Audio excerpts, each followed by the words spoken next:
So something else to say about the static attributes. Take a look at this operation that we said get owner ID. This is a method, an operation, part of the behavior of our driver license. Is that this method, whoever calls it, whoever legally manages to call this method, is capable of updating and changing the static data attribute. This looks powerful and easy and simple. And it is, because look, that's the picture, right? We have the static attribute. We can do whatever we want as long as we can, inside of our class, make a call into this method get owner ID. It automatically will increment it and give you the new sequence number, right? It'll grow continuously. If I create 10 driver licenses, very likely that there will be 10 brand new sequence numbers generated and it'll be returned to me. However, this manipulation of a static member, static data attribute of our class right here, instantly puts our class driver license into a category of objects that can be defined as not safe for multi-threaded application, because this attribute by design,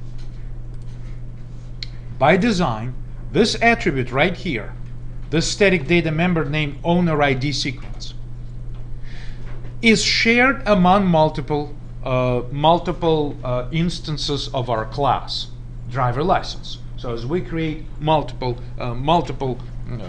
objects of this class, they all have access, unrestricted access to this static attribute. And guess what? There could be situations where those in multi-threaded environment. Let me try to kind of demonstrate this. In a multi-threaded environment, if I expand this a little bit, in a multi-threaded environment, what happens is that the main method is invoked. Okay, the main method is invoked, and it begins to execute, like do something. I'll draw this crazy line to show that it does something. So in a multi-threaded environment, what happens is this main method at some point says, I want to create a parallel thread of execution. And maybe I want to create another parallel thread of execution. And Java Virtual Machine will say, sure, I'll give you another thread of execution. We will study how to do this in the future. But what happens is that in real time, those threads of execution will continue in parallel. And what happens is that this thread could create this instance, this thread of execution could create this instance, and this thread of execution could create this one. And if they all begin now in parallel, making calls to our classes and say, okay, increment this internally, those will be trying to increment and update the static data attribute.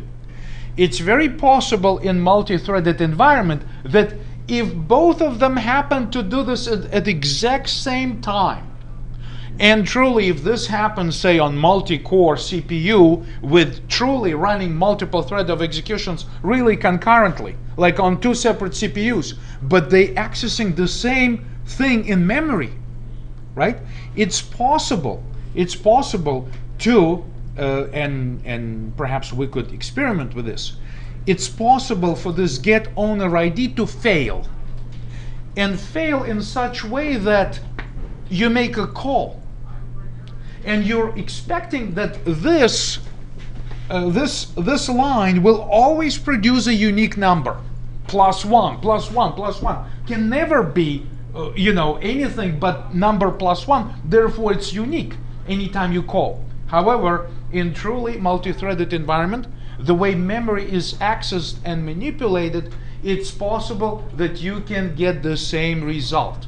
It's possible that two of your driver license objects, the way it's written right now, that the two of them will return the same sequence number. Because the two of them, the two threads of execution, there is this danger that the two threads of executions will think they have full ownership of what they do, and therefore they assume that, for example, this thread, we'll call it thread number 3 right here, number #3, right? Thread number 3 right here, it will think that it owns everything from here to here.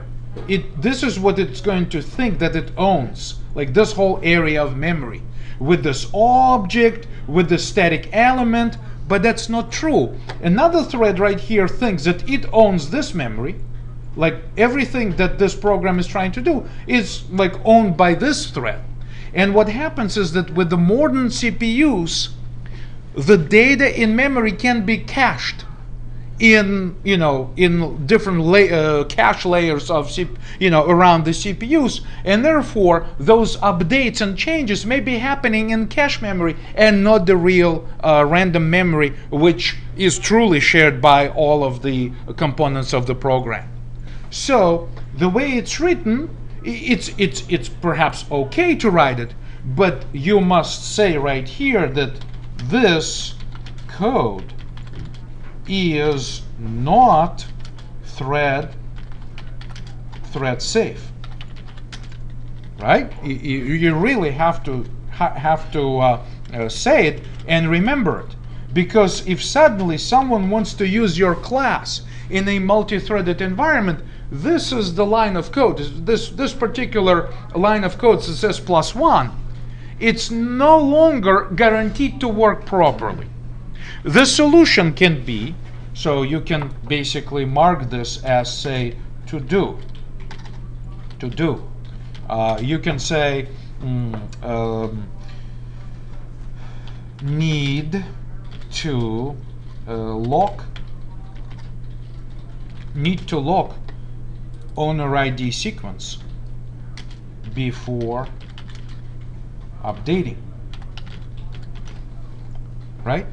So what happens is that to combat those types of situations where threads are running concurrently and think each thread by nature is thinking that it owns any memory that the program is trying to get access to.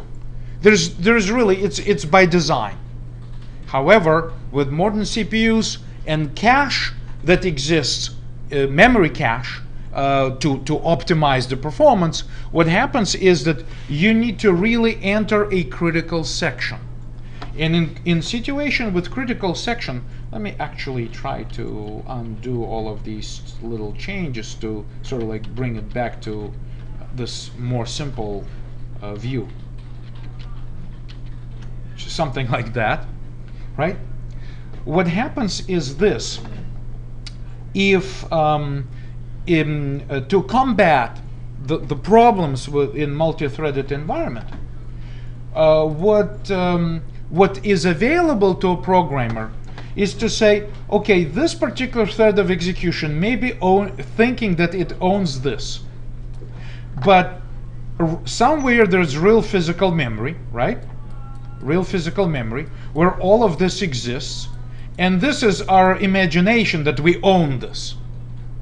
So what happens is that when you say enter critical section or lock this particular place, it guarantees that before the lock the cache is flushed, and so that the real memory gets updated before you're trying to use it. Then it will be locked, you will say +1, and it will be updated, right?